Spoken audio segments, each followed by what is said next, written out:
Welcome to the Maxwell Institute podcast. I'm Joseph Stewart. Spiritual experiences are famously transformative.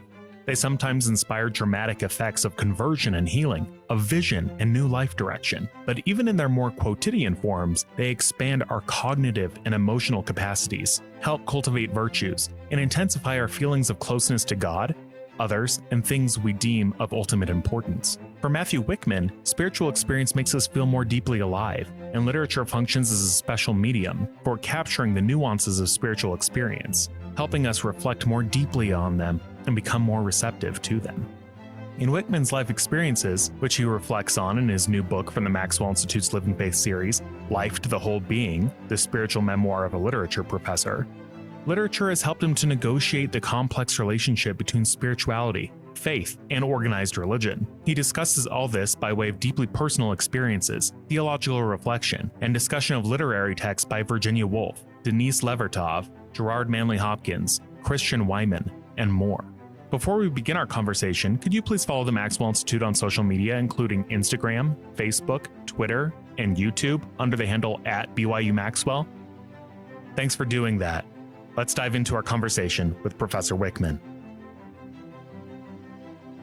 Matt Wickman, welcome to the Maxwell Institute podcast. Thank you, Joey. It's good to be here. It is a blessing to have you here. We're here to discuss your book, Life to the Whole Being, the spiritual memoir of a literature professor. And let's start with the title of your book. The phrase life to the whole being comes from Parley P. Pratt. Can you tell us about why this phrase was significant and why you wanted it as the title of your memoir? Absolutely, yeah. First of all, it may help to just read the quote here from Parley P. Pratt. Here's what he writes. He writes, "The gift of the Holy Ghost quickens all the intellectual faculties, increases, enlarges, expands, and purifies all the natural passions and affections, and adapts them by the gift of wisdom to their lawful use. It inspires, develops, cultivates, and matures all the fine-toned sympathies, joys, tastes, kindred feelings, and affections of our nature. It inspires virtue, kindness, goodness, tenderness, gentleness, and charity. It develops beauty of person, form, and features. It tends to health, vigor, animation, and social feeling. It invigorates all the faculties of the physical and intellectual person. It strengthens and gives tone to the nerves. In short, it is, as it were, marrow to the bone, joy to the heart, light to the eyes, music to the ears, and life to the whole being." I love that quote. You know, in our Latter-day Saint religious culture, we often speak about the Spirit as what confirms truth and what prompts us to know how to act well, like how to make decisions. So we speak about, in essence, what's true and what to do. But Parley P. Pratt's definition is so much more encompassing, right? The Spirit quickens and opens our minds, it deepens our feelings, it connects us to each other and to God, corresponds with modern neurocognitive research, actually, on the effects of spiritual experience, right? That it awakens our memories, energizes our imaginations, gives us courage to make large life decisions, and so much more. So life to the whole being is how Pratt concludes that thought. And that phrase, it seemed to me, was the best, most fitting title for the book. Well, thank you for sharing that. It also brings into mind that as a Latter-day Saint missionary, when I was trying to help folks to recognize the Spirit in their lives, looking back, I think I taught it far too simply. I made it look like it was a process, like it was sort of like Amazon Prime, where it's, well, if you pray about the Book of Mormon, in 2 days, you'll receive your spiritual answer. And you, in the book, talk about spiritual experience not only as a single event, but as a complex web of events. Could you tell us more what you mean by spiritual complexity? Yeah, complexity. So what I'm talking about with complexity is the kind of experience with which I became familiar really as a missionary, Joey, and then especially further on in my 20s and in my 30s, and still today in my 50s, actually. But it's the coexistence of cognitively dissonant realities, okay? So, for example, a very real experience of God's love for us, but also a very real experience of pain. God's kindness alongside our misfortunes, ongoing revelation to the church and to us personally, alongside an abundance of never-ending unanswered questions. God's responsiveness to our prayers, alongside long stretches of his apparent silence, certainly relative to some prayers we offer. Complexity, to me, is what holds these disparate realities together and says, you don't experience one and then the other. Usually you experience some version of both at the same time. And in my experience, spiritual life is not absolved from complexity, But if anything, it's more deeply attuned to complexity, even immersed in complexity. That's a good way of thinking about it. In some ways, we can see our lives linearly in the ways that dominoes cascade one to another. But I think in reality, they're Rube Goldberg machines where we aren't necessarily sure how we're getting to the end result of what the machine is trying to produce, but rather its complicated and nonlinear nature, its less efficient nature, you might say, is something that brings us into recognizing the complexity of everything that comes to having a spiritual experience. That's well said, Joey. Yeah, I agree with that. That's right. And it's not, I loved your Amazon Prime analogy. I thought that was very clever. In my experience, God does not use Amazon Prime. Well, I think that talking about complexity also leads us to talking about literature. As much as when we're learning to read and we love reading See Spot Run or Clifford the Big Red Dog, or as we continue onward and reading more and more complex books, we understand that the world isn't always as straightforward as it could be. It doesn't matter if you know how the book is going to end, you still want to know what is going to happen. For instance, with my daughter, I'm reading The Hobbit right now, and she knows that there is going to be Lord of the Rings and that Bilbo survives, but she doesn't totally know what's going to happen to him next. It reminded me of this because in the introduction, you say that literature responds as almost nothing else can to the variety and richness, the depth, the mystery, the meaning of our lives. When it registers the pulsations of spiritual things, literature becomes the special instrument of a more divine language. Could you speak to that point? Because literature, it seems and feel free to push back on this, in your mind, literature isn't just good books. It's about the changes that it makes within us and how it helps us to see the world. I agree wholeheartedly. I read a line recently by a 20th century Scottish poet named Edmund Morgan, and it gets at this question. Morgan says, pithily as poets do, that literature is half words and half life. And that gets at how I invoke literature in the book. Take two parts. Half words first. Half words to me means using the best words, the words that we need to use if we're going to capture or articulate something of the nature of spiritual experience. People say, I think they're right, I say it too, that you can't ever quite articulate what a spiritual experience was, the feeling of it. It can be overpowering. It can escape our powers to express it fully. But that description is also kind of a cheap cop-out in a way. Literature represents the best possible use of words to express, among other things, spiritual things. In poetry and narrative and drama, the best words to get us closest to being able to contemplate the nature of our own and others' spiritual experiences, and to give readers a feel for the nature of such experiences. So in the class I teach on literature and spiritual experience, for example, students and I read poems and stories and novels that try to put their finger on spiritual experience and that often do so very powerfully. That's the half words part. Half life. Literature is, for me, more than a way of using language. It's also a way of relating to life. The scholar in me has always been fascinated with the history of how literature emerged in its modern form as imaginative writing, an emergence that roughly coincides with the emergence of modern science in the 18th century. Science in the modern world became the domain of factual truth, right? Empirical truth, reality, the best we can get our minds around it and prove it. Literature, meanwhile, became the domain not of fact, but of meaning. Not as much of empirical reality, but of endless possibility, of unmet needs we convert into dreams, and also of, for me at least, of all that's possible to God, if not to us, at least not yet. So literature in this book represents a way to engage and describe spiritual experience, but it's also a way to turn our minds to a realm of divine possibility, a way of relating to the world meaningfully and not just factually, of being open to what we don't yet know, turning our attention to all that's possible but not yet actionable, in short, of living with what is deeply true but not reductively provable. I think that's a really great way of putting it. I'm also thinking, I love that quote about half words and half life, because it helps me to think. I was, just while you were speaking, thinking about experiences that I've had with reading. And it's one thing to say, I was reading Anna Karenina, and I had this experience knowing something that I should do. That's words I can put on a page. But as I was transported back to where I was reading that book, I remember how I felt. I remember the sunshine coming in through the window. I remember all these sorts of sensory experiences that go with it. So I really appreciate you bringing that out to us. Along with literature, you write in the book that your mission opened your mind in ways nothing else could. But for that reason, it complicated everything. And I think for a lot of folks who have served missions, they'll identify with that. Could you say more about how your mission complicated your life? You bet. So I was a missionary in France and Switzerland. So it was a French-speaking mission. And I would often find myself confronting the challenge, having things I wanted to try to say but couldn't quite manage in a language other than my own.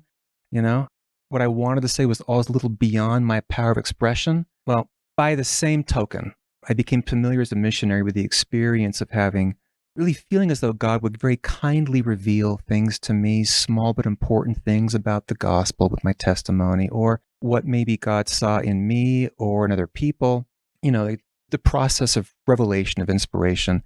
And yet what was revealed to me always carried with it the suggestion of so much more that God might reveal, that his thoughts were a little or a lot beyond mine, right? So that language barrier, like speaking French, meant that what I wanted to say was always a bit beyond my power of expression. But the revelation barrier meant that what might be understood was always a little more than I could comprehend. There was always more that God might say. So with every trace of what God revealed, there was a whole host of things I felt I wasn't getting also. And that revealed to me the limitations of my own understanding, even spiritually. Deep convictions, but those convictions weren't the same thing as full understanding. If I could, there's a passage in the book that I would like to read just on this, an example, the kinds of confounding thought that came to me on occasion when I was a missionary. I would often reflect on the day when a branch mission leader had arranged for a local radio station to interview my mission companion and me. The station was near the center of town. Christmas was almost upon us, and as we drove away after the interview, I gazed out over holiday shoppers and made a brief calculation. What if the mission president brought all 200 missionaries scattered through central and southeastern France into this smallish city? What if our mission reached its baptismal goal for the year, something like 200 convert baptisms, and all the new members lived in this one city? In place of a branch, the city would have a thriving ward. But that ward would still represent a small minority of the local citizens, an even tinier portion of the inhabitants of the region, and an infinitesimal fraction of the people in my huge mission area. What then do key doctrines of the restored gospel, like the plan of salvation, or Christ's sacrifice, or ordinance and covenants, principles of good living, and so on, mean relative to the mass of humanity? If God was God of the whole earth, and if the restoration was central to his plan, why did the things that supposedly matter most literally count for so little? A few needles scattered randomly among an endless field of haystacks. To me, those kinds of thoughts would never have occurred to me without that mission experience. And the distress I felt at that was not a distress I felt God felt. So I knew I couldn't wrap my head around these very big things occurring to me. That's what I mean by my mission complicated things for the better. But yeah, complicated life. One question that goes with that is that you're also having these experiences, you're understanding the complexity of God's plan for each of us, you're seeing the depth of God's love. But if your mission was anything like most people's missions, you're also facing a lot of rejection at the same time. Did that complicate how you were learning these lessons that God was presenting to you? Oh yeah. No, I one of the recurring phrases in the book is the French word for not interested. Non, monsieur, ça ne m'intéresse pas. I heard that, Joey. I was traumatized by that phrase for so long. I'm working through it in the book by bringing it up about 24 times, actually. Yeah, that rejection was a rude awakening and a really important awakening. I mean, it was a reminder that the world was not going to conform to my sense of what it should do.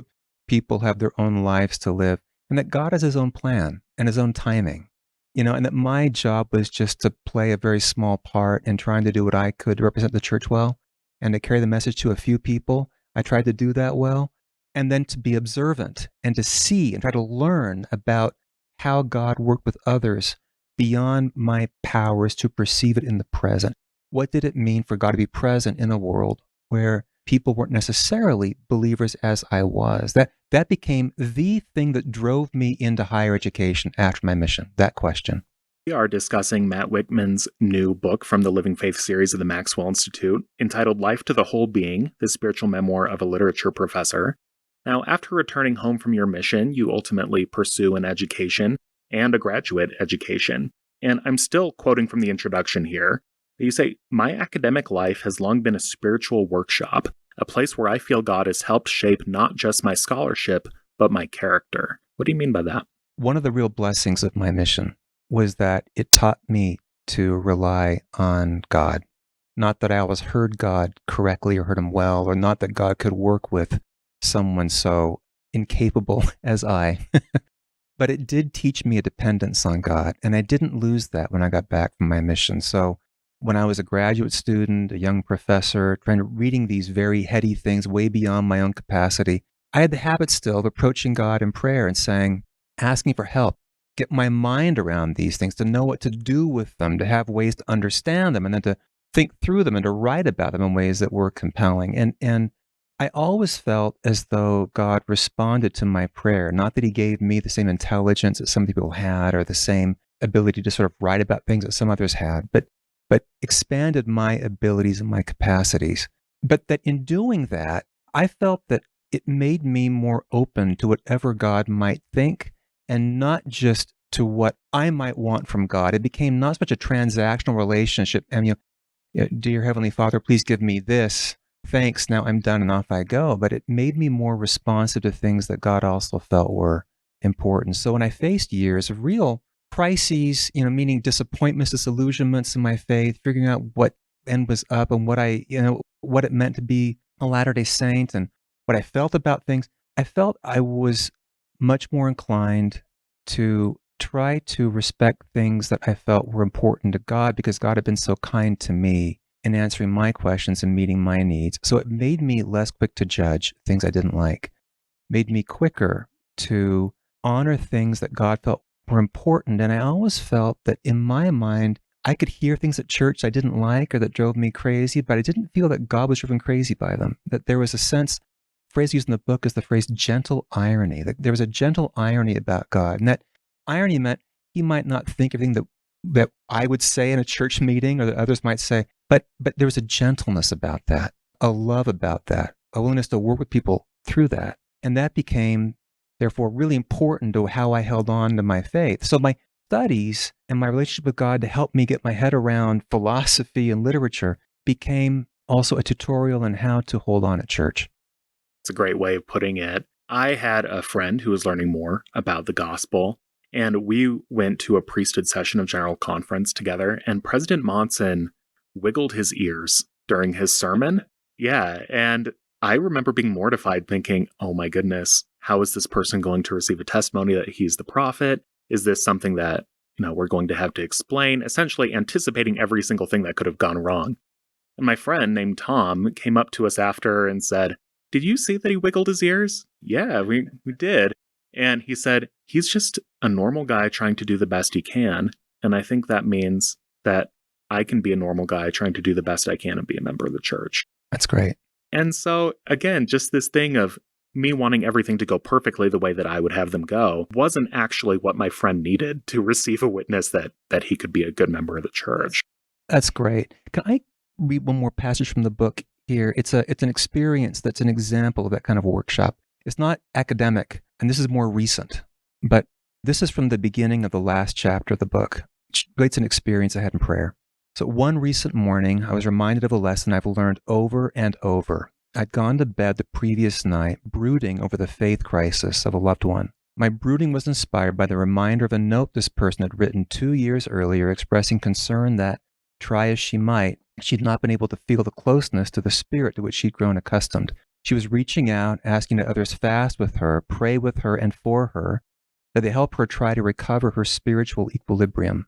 As it turns out, she'd not been able to do so. It had been a rough 2 years. The memory of this sequence of events sent me to sleep in a somber mood, something I carried into the next morning when I arose and began my routine. Exercise, shower, read the scriptures. At its conclusion, I knelt to pray, proceeding directly to the questions I had carried since the previous night and to some extent for the previous 2 years. Why? Why her? Where was God when she reached for him? How could this happen?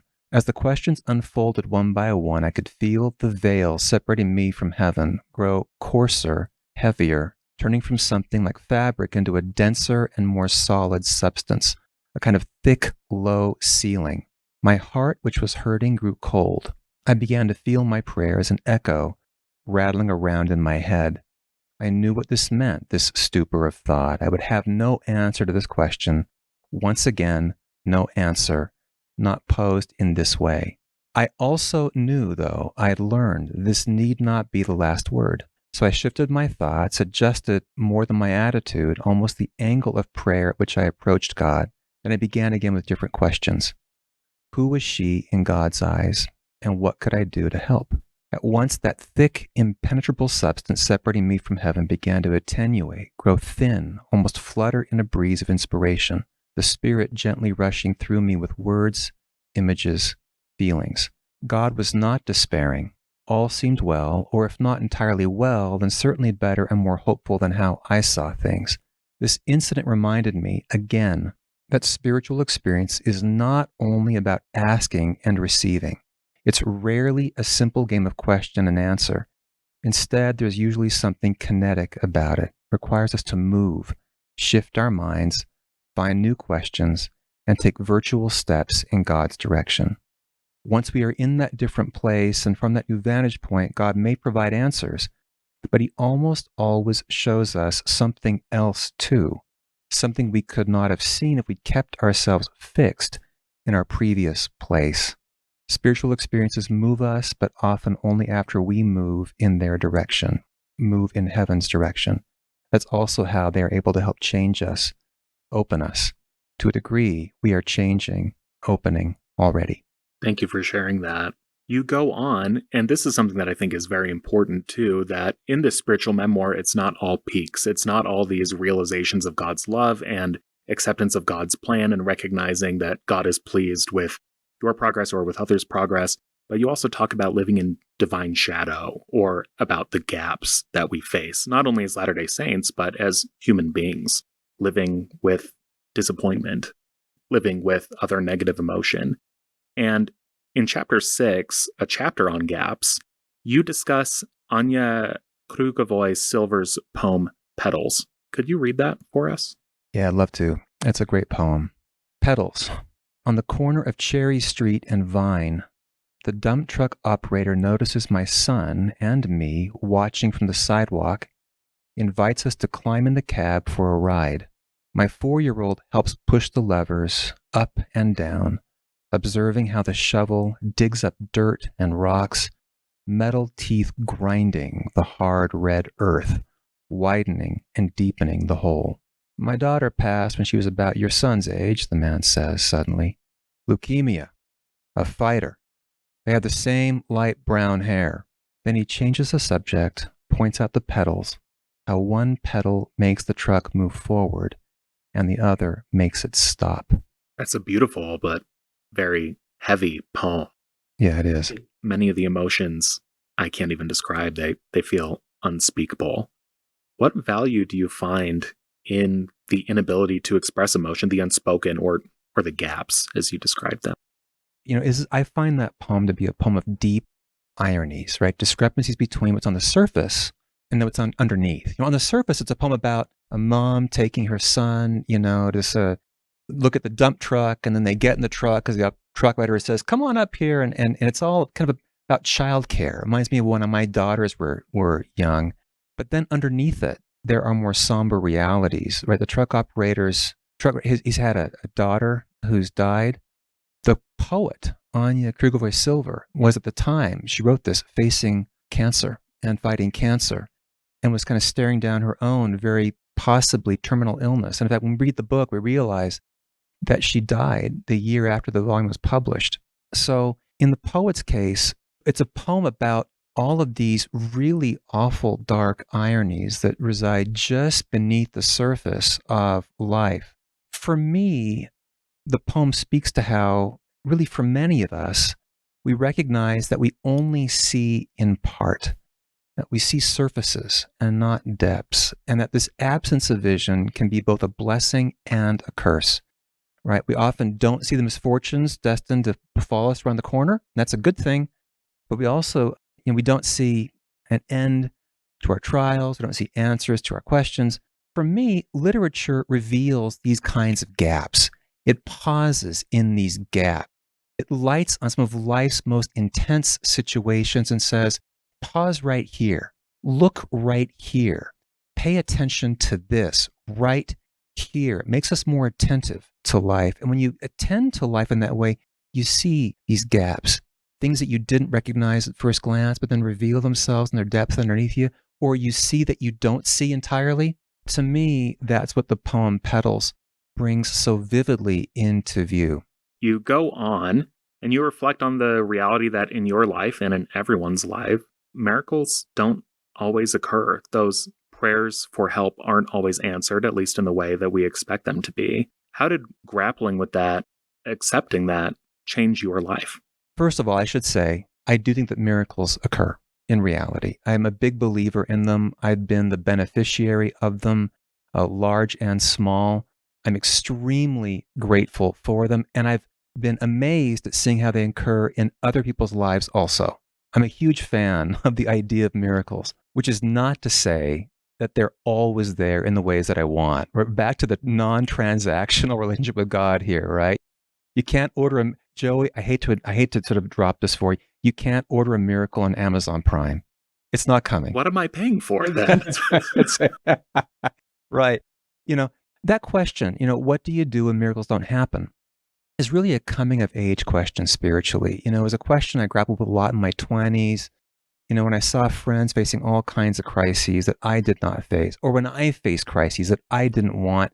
These would be crises, for me, I had a brother die when I was very young, and he got a priesthood blessing, and he was not life here, immortality was not preserved. Griefs over the loss of a close friend when I was in grad school, friends of mine, dealt with all kinds of challenges in life, physical and emotional, spiritual, and otherwise. I'm the parent of a daughter with chronic illnesses. That's been a real trial, not yet fully resolved. I believe in deliverance, God's deliverance, but deliverance does not always happen in the ways that we like.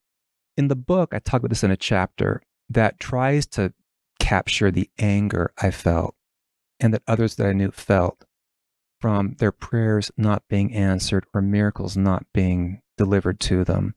And I talk about the difference between the larger truth as God sees it, which is ultimately a redemptive reality, and my experience of truth, which is much smaller. I call it rightness. And I couldn't reconcile God's great truth with my really narrow sense of rightness. Eventually, unable to reconcile them, I simply had to acquire the ability not to demand so much from God or from others, but to learn how to hopefully sit with others in their distress, sit in my own distress, try to be a better listener, and to learn ultimately, whether we're talking about troubles in relationships or jobs or parenting or illness or accident or circumstance or whatever, to learn how to wait on the Lord. This does not mean, Joey, I'm very good at it, but this is what I've tried to learn how to do. Yeah, recognition doesn't mean acceptance or immediate positive association with having to wait, right? No, recognition, application, different things.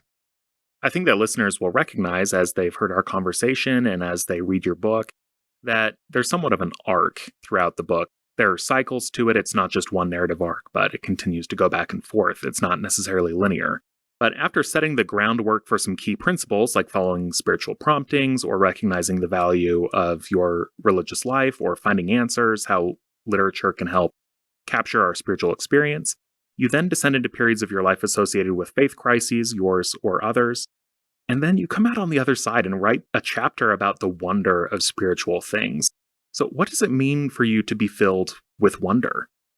Yeah, I love the category of wonder. In the book, I set wonder kind of alongside two categories I found very useful for describing spiritual things. They're categories articulated by the philosopher Wesley Wildman, who writes about spiritual experiences.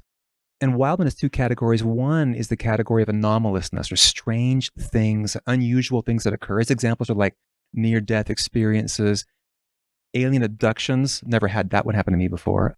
Psychic experiences, kind of the strange things, but you got to go, wow, dude, how weird was that, right? He sets anomalousness alongside ultimacy, right? And these are experiences that touch the deepest core of who we are, things that kind of give us a sense of purpose, life orientation, coping power.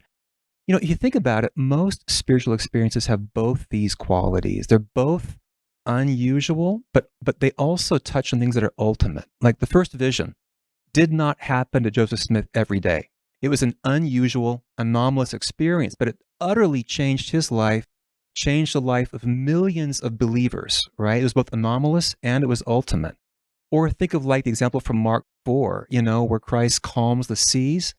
The disciples are kind of freaking out about maybe drowning, and here's Jesus sleeping on the boat. When he calms the seas, they're not only like, wow, we almost died, now we didn't. It's kind of like, wait, who is this, such that the wind and the waves obey him? Wonder to me is the feeling that captures both those things, the anomalous and the ultimate, and usually in a moment of reflection after the fact. It signifies something vast and great that's happened, but also very intimate to us, very personal. It could be a big thing, it could be a small thing, but it's a thing where God has seemed present in our lives in a way that we think, wow, and then how? How'd that happen? And then why did that happen? And most spiritual experiences to me, even the small ones, have that kind of wondrous quality to them. I think to feel God's presence in any way is to feel a sense of what is both vast and also deeply intimate or personal. There's always a sense of surprise there. Surprise that God should attend to us in that way or even attend to us at all. That's wonder to me. So thinking about that interpersonal nature, that intimacy of knowing another person or of getting to know yourself, could you tell us about a gentleman named Jerry who you met in your ward in 2012? Yeah, sure. Some listeners may have heard me tell this. I told this story in a BYU devotional talk I gave back in December 2020. But I'll tell it again here. So back in 2012, I was at a really important kind of life and career juncture. I'd taken a job overseas at the University of Aberdeen in Scotland, and I was teaching Scottish literature. So to get a job in Scotland doing Scottish lit was like the dream job. And they'd offered the job full-time. I'd taken it half-time because I was worried about pulling my family out of the U.S. And I loved BYU. Wasn't sure I wanted to leave it yet, et cetera, et cetera. We were going back and forth, 6 months, 6 months, 6 months, 6 months. And I'd made an arrangement with the university to come back to the U.S. for 12 months and then I'd head back over there full-time. I wasn't sure I was going to do that, but that's the arrangement I'd made. And it was 2012, and I had to decide what we were doing. And I was praying to know what to do. Heavenly Father, help me to know, should I stay at BYU? Should I go over to Scotland? And I was getting nothing, Joey. I just not what I wanted. And I would not get answers. And it was about this time that I met this man, Jerry. And the timing of the story is important. On the second to last Sunday in March, I was in my high priest group. So these days would be elders quorum. And the high priest group leader gets up and he says, okay, brethren, next week, a man's going to be here who's not been in our congregation or any for about 50 years. He's been away from the church that long. Because when you see him, though, you'll recognize him, please say hi. And I thought, well, okay, it'd be at a very friendly group that will all say hi. The next week, he was there in priesthood meeting, and, everybody said hi to him, and he introduced himself. And I took to him immediately. He was a really nice guy. I liked how he was dressed, kind of a good taste. He had a goatee, and I was envious. I wanted a goatee myself, and I can't him at BYU, and all this stuff.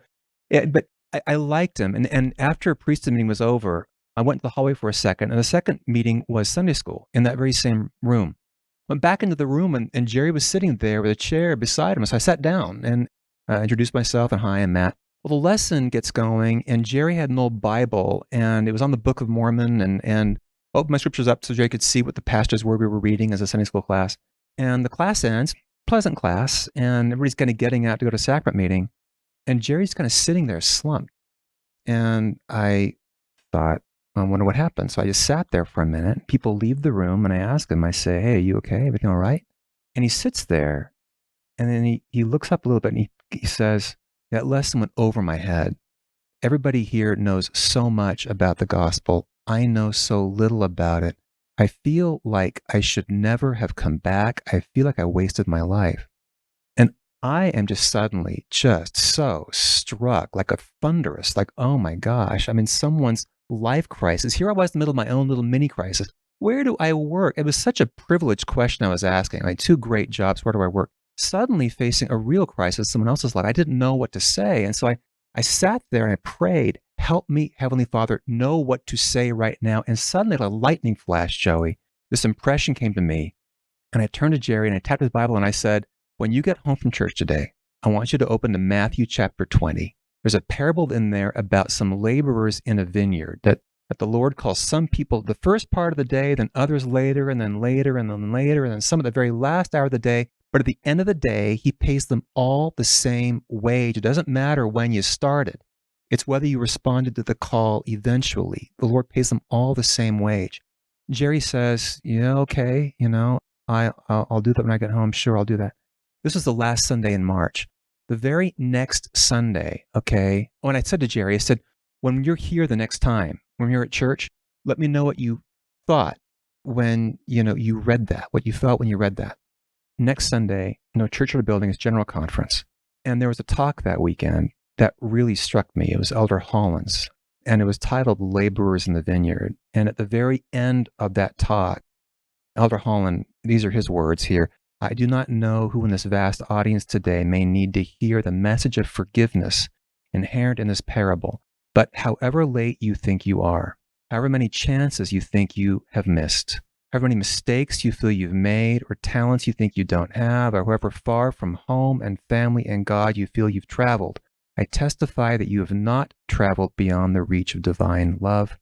It is not possible for you to sink lower than the infinite light of Christ's atonement shines. I was so hit by that. I thought, what's Jerry thinking? Well, the very next week, I see Jerry back at church, and he sees me. He comes up and says, hey, did you watch conference last week? And I said, as a matter of fact, I did. He said, Elder Holland spoke about that parable. I said, he did. And that parable, that talk so moved Jerry. Jerry suddenly felt like he was seen by God. He became this great member of our ward. Eventually was an assistant in high priest group leadership. He began going to temples all across the western United States. He was loved by everybody. He was such a great minister and just carer for everybody. And that's Jerry. And as it turns out, a few years later, I had a calling now in the presidency of my stake, and Elder Holland's ward was in mine, and I had a chance to tell him about the impact his talk had made on Jerry. That to me was an instance of God's care for somebody and revelation when I needed it and not when I didn't, like to know about where I was going to work and when. And I learned that all later. But in the moment when it was most needed, there it was for Jerry. I think that it really exemplifies the half words, half life sort of approach to literature as well. Whereas the thought about the laborers in the vineyard, I'm sure came to some listeners' minds, and it seems a natural place to say, Jerry, you're right. You don't have as much time in the vineyard as other people have had, but you're going to receive the same wage. The same blessings are available to you. But then the way that it hit him, Elder Holland must have been preparing that talk for months, and it ultimately hits him that way. Those webs of complexity, just to me, show that God has a plan, right? They blow my mind. That right there for me is what wonder is all about. Back to that, wow. And then how? Like, how did that all happen? And then why? To me, that's a classic instance of wonder. Your concluding chapter affirms Christ as the ultimate answer to every spiritual question, every faith crisis, every difficulty that we may encounter. And in that context, you share a poem from R.S. Thomas called The Answer. Could you read that for us? Yeah, I love this poem. It's my favorite poem about spiritual things. Here's what Thomas's poem, The Answer. Not darkness, but twilight, in which even the best of minds must make its way now. And slowly the questions occur, vague but formidable for all that. We pass our hands over their surface like blind men, feeling for the mechanism that will swing them aside. They yield, but only to reform as new problems. And one does not even do that, but towers immovable before us. Is there no way other than thought of answering its challenge? There is an anticipation of it to the point of dying. There have been times when, after long on my knees in a cold chancel, a stone has rolled from my mind, and I have looked in and seen the old questions lie, folded, and in a place by themselves, like the piled grave clothes of love's risen body. That poem gives me chills whenever I read it. It's a poem about faith crisis, about big questions which we never have the answers that we want. And there are questions upon questions. This way that begins, not darkness, but twilight, in which even the best of minds must make its way now. Twilight, we don't live in a time of utter light. There's a lot of darkness, a lot of concern, a lot of anxiety, a lot of worry, a lot of really big, important questions, which we only sometimes have partial answers. And, we pass our hands, like blind men over the surfaces, like as Thomas says in the poem. But these questions sometimes yield, we get answers, but then new questions always reform. And he says, one question, right, does not even do that, but towers immovable before us. That's the ultimate question, is God even there? Does God even exist? And I love how Thomas turns this poem at that point with the example from John chapter 20 of where the disciples, Peter and John, return to the sepulcher in the morning when Mary Magdalene tells them that Christ's body is not there. And they go there and they find the stone rolled back. And they look in and see not Christ present, but Christ absent. But that absence is the great paradox. God, or Christ, was absent. Therefore, Christ lived. And I think so many of our most important answers to our questions take that form. They aren't answered directly. They're not answered as we would want. They often take the form of questions unanswered for a very long time until we reflect back and see that, a stone rolled from my mind. A lot of these old questions that I had are really no longer my questions. Those questions have been answered slowly, surely, profoundly by God over process of time. And we never had a dramatic response. We never had the dramatic answer. But we find that the answer has been given to us and the conviction is there. The questions we had aren't there, that God lives and loves us, and therefore we're really, truly, profoundly okay. Thank you for that, Matt.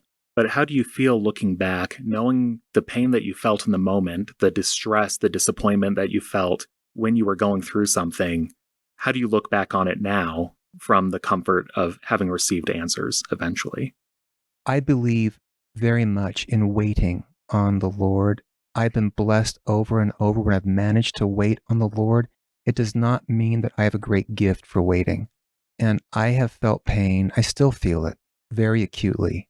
But I'll go back to something I've talked about earlier in our conversation, Joey, which is learning from the time that I was young to turn to the Lord in prayer, to ask questions, often not to find answers, but just to feel myself in the presence of the Spirit, to feel God's presence that way. I find that being able to sit in the presence of the Spirit, just sit, no answer, or if there is an answer given, it's not going to be necessarily the full answer to everything I want to know, but to sit in the presence of the Spirit is tremendously healing to me. It calms my heart and my spirit. It soothes the pain that I feel. It doesn't take it away, but it suggests that it can be taken away and that God doesn't see my plight the way that I see it, and that God sees it more hopefully than I do, and that God sees an answer where I don't. And that in its own right is an answer in the Thomas sense. It's a version of having a witness born to me, even if not in the form of full understanding or full knowledge. That's how I've learned to deal best with pain. Seek God through prayer. Seek the Spirit. Just sit with it and let those feelings that come in contemplation work on me such that it can change how I'm hurting and change how I'm thinking. The name of the book is Life to the Whole Being, the Spiritual Memoir of a Literature Professor by Professor Matthew Wickman. Thanks for joining us today, Matt. It's been a pleasure, Joey. Thank you. Thank you for listening to Abide, a Maxwell Institute podcast. Could you please rate, review, and subscribe to the podcast wherever you're listening to this podcast? And follow us on social media at BYU Maxwell on YouTube, Twitter, Instagram, Facebook, and sign up for our newsletter at mi.byu/edu. Thank you, and have a great week.